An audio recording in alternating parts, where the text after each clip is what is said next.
Hvad så? Og velkommen til den her video. I dag der skal vi simpelthen ud og køre en tur i bilen den her gang. Og jeg tænker, at vi kører en tur i vaskehal, for det er simpelthen for koldt udenfor, så jeg gider at vaske den udenfor. Så vi kører en gang i vaskehallen, og så kører vi hjem og ordner den indvendigt. Så lad os komme ud og køre. Farvel til det gamle. Og velkommen til det nye.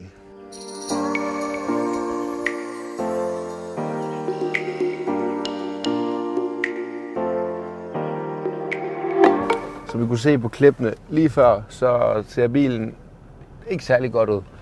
Så det er planen, det skal vi gøre noget ved i dag. Så vi kører til vaskehallen nu, og så satser vi på, at den bliver nogenlunde ren igen. Nej, det skal den nok blive. Eller det satser vi på. Og så kører vi som sagt hjem igen bagefter og vasker den, tørrer den af indvendigt og giver den cockpit shine. Så det er planen. Let's go.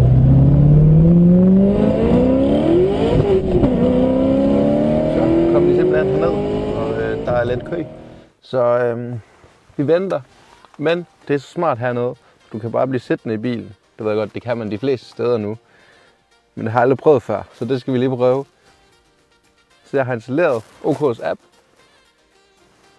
Og så vælger jeg bare den vask, der hedder Grundig. Fordi den er beskidt, men så beskidt er den nu heller ikke. Og den bliver beskidt igen i morgen, når jeg skal på arbejde. Så. Egentlig så er det lidt spild af penge. Men vi gør det. Vi venter på, at det bliver min tur. Jeg går ud og vasker fælge om lidt, mens jeg venter. Og så kører vi ind i vaskehallen om lidt. Og bliver siddende inde i bilen. Det bliver sjovt at prøve. Det har jeg aldrig prøvet før. Så fik jeg vasket fældene, og den foran kørende bil er ude. Så vi kører ind. Håber, den åbner. Ja, gør den samme. Og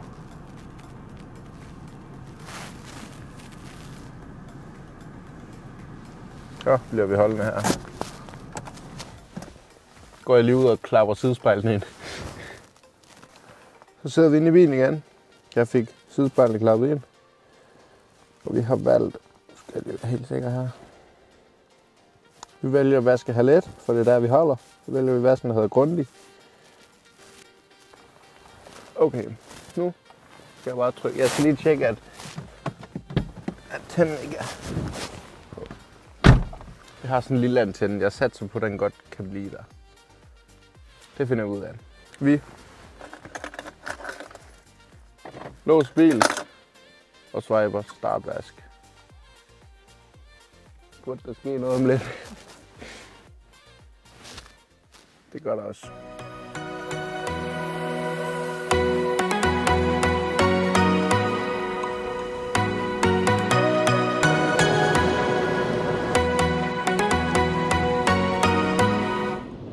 Så, vi er simpelthen færdige. Skal vi bare ud herfra. Så skal vi selvfølgelig lige klappe sidespejlen ud igen. Vi går lige ud og kigger. I kommer selvfølgelig med. Den er der sammen stadigvæk. Jeg havde heller ikke regnet med, at man skulle tage dem der af. Men er den blevet ren? Umiddelbart ja. Overhovedet ikke herinde faktisk. Eller ikke herinde, rundt i skærmene. Selvfølgelig heller ikke på den anden side. Eller ikke her, det var utroligt. Men ellers umiddelbart så er den blevet ren. Lige på nær inde i skærmene.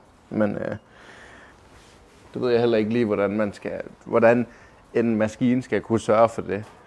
Så det er okay. Vi kører hjem, og så gør vi den ren indvendigt. Men nu er vi altså på vej hjem, og ja, som sagt, det har jeg snart sagt mange gange nu. Vi skal hjem og gøre den ren indvendigt. Og så hvis I har en eller anden idé til, hvad man kan gejle den med, style den med, indvendigt, og lidt udvendigt måske også, så må I meget gerne skrive det. Så prøver jeg at kigge på det. For jeg har ikke vildt mange idéer selv.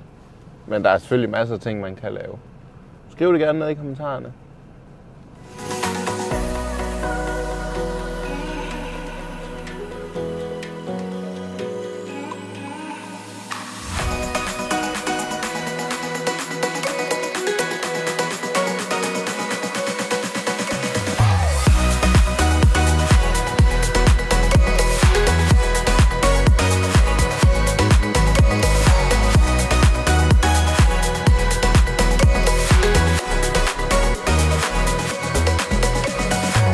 Nå, jeg har så lige fundet ud af, at jeg har optaget en masse, hvor jeg er støvsuget og sagde, at jeg ville tage modderne ud af bilen og alt sådan noget.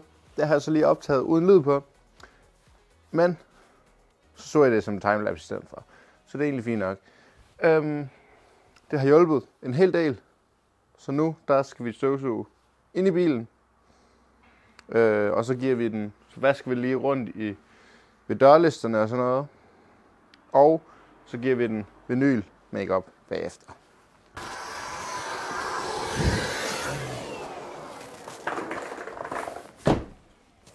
Så skal vi simpelthen til bagagerummet.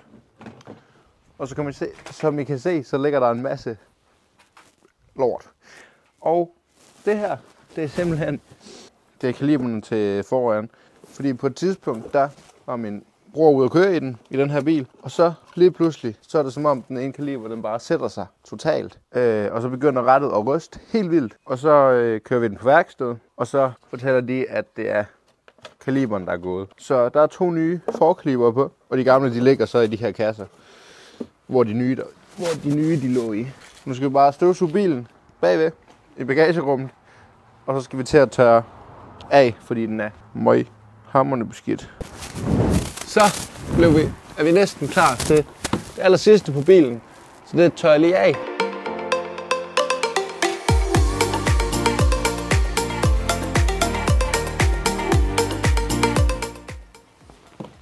De kan selvfølgelig ikke holde sig selv, så det er jo super godt.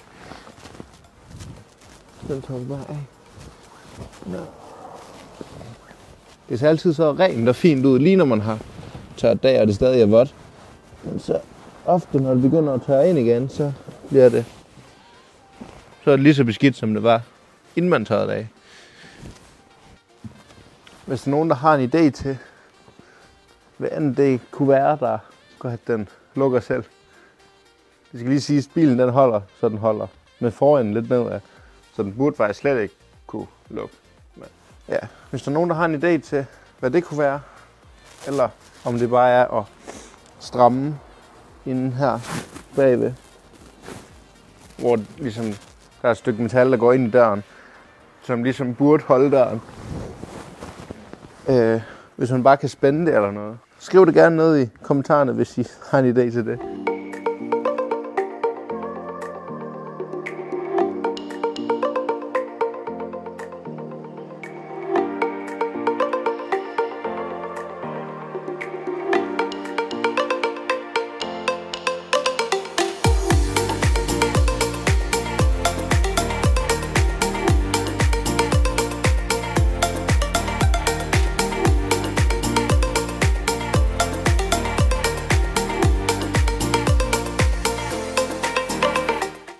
Som I kunne se på klippene lige før, så blev det i hvert fald noget bedre.